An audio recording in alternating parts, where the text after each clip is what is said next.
ഇന്ന് പോണ്ട, ഞാൻ പറയുന്നത്. അമർനാഥ്,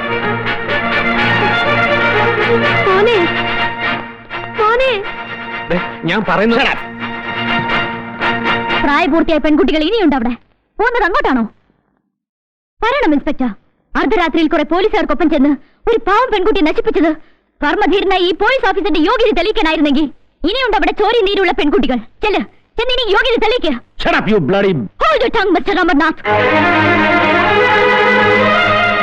നിങ്ങൾ മൂലം നഷ്ടപ്പെട്ട ആ പെണ്ണിന്റെ മാനം തിരിച്ചു കൊടുക്കാൻ ഈ ഗർജന കൊണ്ടാകില്ല മിസ്റ്റർ.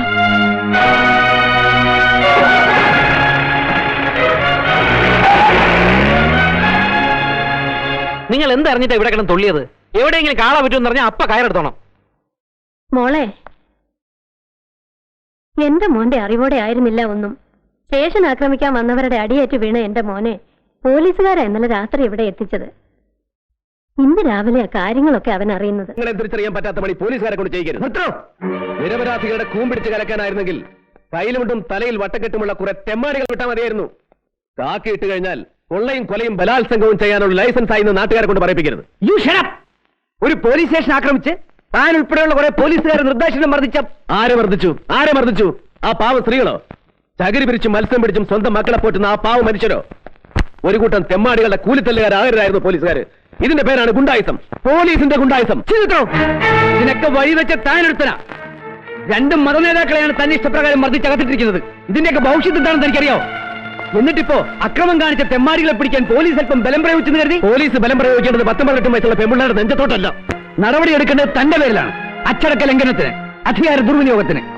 ഇന്നലെ രാവിലെ അറസ്റ്റ് ചെയ്ത 2 പേരെ ഇന്ന് നേരമായിട്ട് ഞാൻ കോടതിയിൽ ഹാജരാക്കിയില്ലല്ലോ. എന്താണോ നോക്കുന്നത്? ഇറങ്ങി പോണോ? പോണില്ല, ഞാൻ ഇവിടെ തന്നെ ഇരിക്കാൻ പോവാ. ഇനി പറ, ഈ യൂണിഫോമിൽ തുടരാൻ ഞാൻ ആർക്കൊക്കെയാ പെണ്ണുകൂട്ടി കൊടുക്കേണ്ടത്? ആർക്കൊക്കെയാ വിടുവേല ചെയ്യേണ്ടത്? സാറ് പറ, ഞാൻ ചെയ്യാം. താനെന്താ പരിഹസിക്കണോ? അയ്യോ, IPS റാങ്കുള്ള സാറിനെ പോലെയുള്ള ഒരാളെ ഞാൻ എങ്ങനെയാ സാറേ പരിഹസിക്കുന്നത്?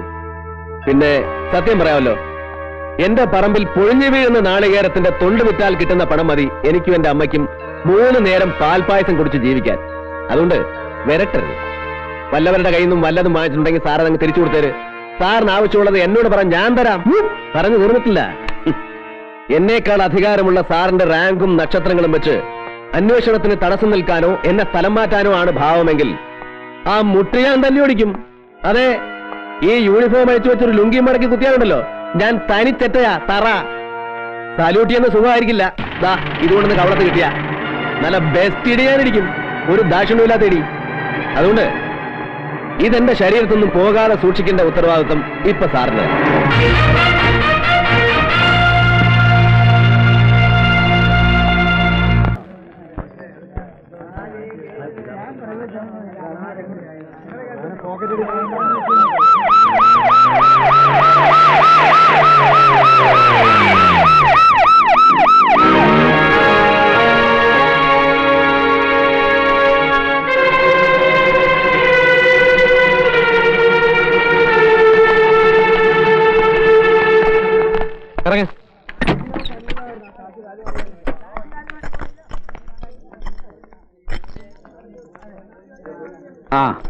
താൻ ഇവരെ കോടതിയിൽ ഹാജരാക്കാൻ കൊണ്ടുവന്നതായിരിക്കും അല്ലേ? ആ FIR അവിടെ.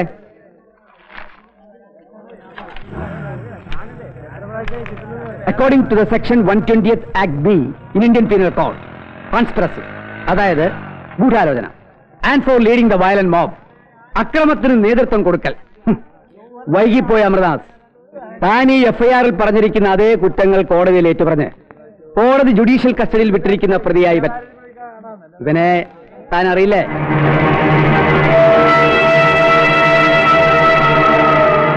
ഞാൻ ആരുടെയും കയ്യിൽ നിന്നും വാങ്ങിയത് കൊണ്ട് പറയല്ല. ഇനിയിപ്പോ ഇവരെ ഹാജരാക്കിയത് കൊണ്ടും വലിയ പ്രയോജനമൊന്നും ഉണ്ടാവും തോന്നില്ല, അല്ലേ വക്കീലേ? അതെ, ഒരേ കേസിൽ 2 കൂട്ടം പ്രതികളെ ഹാജരാക്കിയാൽ അവസാനം വിധി പറയുമ്പോ സംശയത്തിന്റെ ആനുകൂല്യത്തിൽ 2 കൂട്ടരും രക്ഷപ്പെടും. അത് അറിയില്ലേ ഇൻസ്പെക്ടർക്ക്? ഇനിയിപ്പോ ഇവരെ വിട്ടുകൊടുക്കുന്ന ആ ബുദ്ധി, അല്ലെങ്കിൽ സാറ് വെറുതെ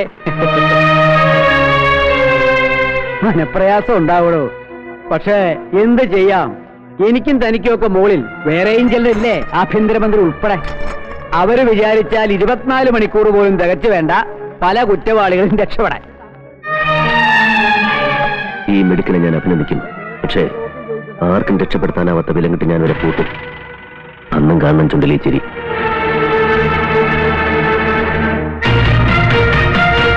വിട്ടേ.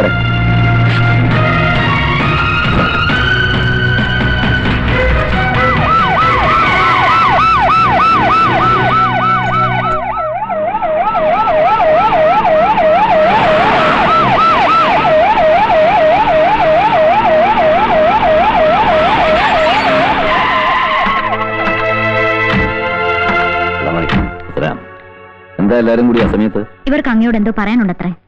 എന്താ? കടപ്പുറത്തുണ്ടായ കലാപത്തിൽ പലതും നഷ്ടപ്പെട്ടവരാണിവർ.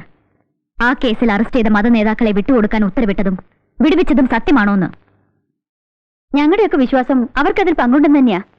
എന്നിട്ടും സാർ, നിങ്ങളെക്കുറിച്ച് ഞങ്ങൾക്കൊരു മതിപ്പൊക്കെ ഉണ്ടായിരുന്നു. അത് നിങ്ങൾ തകർത്ത് കളഞ്ഞു എന്ന് പറഞ്ഞപ്പോ നെഞ്ചു പൊട്ടിപ്പോയി മിനിസ്റ്ററെ. അശ്വതി വരൂ, നമുക്ക് അകത്തിരുന്ന് സംസാരിക്കാം. എനിക്ക് മാത്രമായിട്ട് ഒന്നും പറയാനില്ല.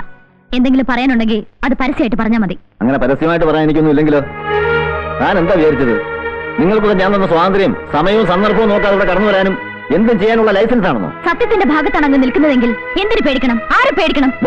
No more arguments please. ഒരു പൊതുപ്രവർത്തക എന്നുള്ള അഹങ്കാരവും എന്നിലുള്ള സ്വാധീനവുമാണ് നിങ്ങളെ കൊണ്ട് ഇതൊക്കെ പറയുന്നതെങ്കിൽ ഒരു നിമിഷം കൊണ്ട് ഇല്ലാതാക്കും അത്. താനിങ്ങനെ ചൂടായാലോ? അവർക്ക് എന്തെങ്കിലും പറയാനുണ്ടെങ്കിൽ പറഞ്ഞിട്ട് പോട്ടെ. വേണ്ട, ആരുടെ ഔദാര്യം ഞങ്ങൾക്ക് വേണ്ട.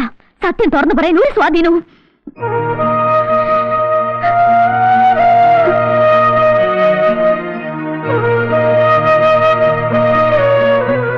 ഇതാണ് നിങ്ങളുടെയൊക്കെ രാഷ്ട്രീയവും സത്യസന്ധതയുമെങ്കിൽ എല്ലാം മറന്ന് ഞാൻ ഇവരുടെ കൂടെ നിൽക്കും. പൊതുരംഗത്ത് ഇറങ്ങിയപ്പോൾ അങ്ങ് കൊടുത്ത വാക്ക് പാലിച്ചില്ലെങ്കിലും ഞാൻ കൊടുത്ത വാക്ക് എനിക്ക് പാലിക്കണം.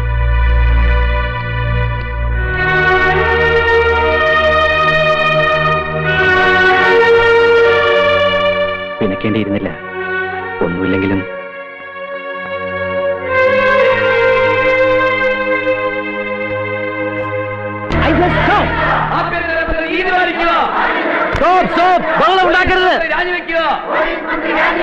ആഭ്യന്തരമന്ത്രിയോട് വ്യക്തിപരമായ എന്തെങ്കിലും വൈരാഗ്യമുണ്ടെങ്കിൽ അത് തീർക്കേണ്ടത് റോഡിലല്ല. ഇതെന്റെ വ്യക്തിപരമായ കാര്യമല്ല. GK കൃഷ്ണനെയും ഖാദർ സാഹിബിനെയും മോചിപ്പിക്കാൻ സാറും മന്ത്രിയും ചേർന്ന് നടത്തിയ കള്ളക്കളിയോടുള്ള സമൂഹത്തിന്റെ പ്രതിഷേധമാണ്. അവർ കുറ്റക്കാരാണെന്ന് പറയാൻ തന്റെ കയ്യിൽ എന്താണ് തെളിവ്? മര്യാദയ്ക്ക് ഇവിടെ വെച്ച് അവസാനിപ്പിച്ച് എല്ലാവരും പിരിഞ്ഞു പോകുന്നതാണ് നല്ലത്. ഞങ്ങൾ പോകില്ല സാറേ, ഇല്ലെങ്കിൽ ഞങ്ങൾ കുറെ കൊല്ലേണ്ടി വരും. പോക്കത്തിനും പറയുന്ന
മറ്റൊരു വായിച്ചിട്ടുണ്ടാവും.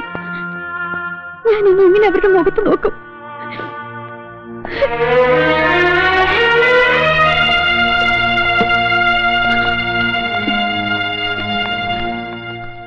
കൂട്ടുകാരികളോട് പറയാനും ചിരിക്കാനും ചിലപ്പോൾ ഞാനൊരു കഥാപാത്രമായിട്ടുണ്ടാവും അല്ലേ?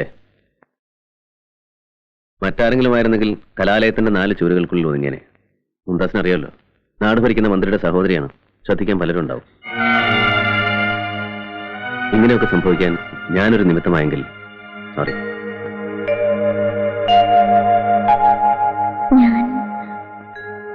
ഇനി അഥവാ അരുതാത്ത ഏതെങ്കിലും ഒരു മോഹത്തിന്റെ തുടക്കത്തിലാണെങ്കിൽ വേണ്ട.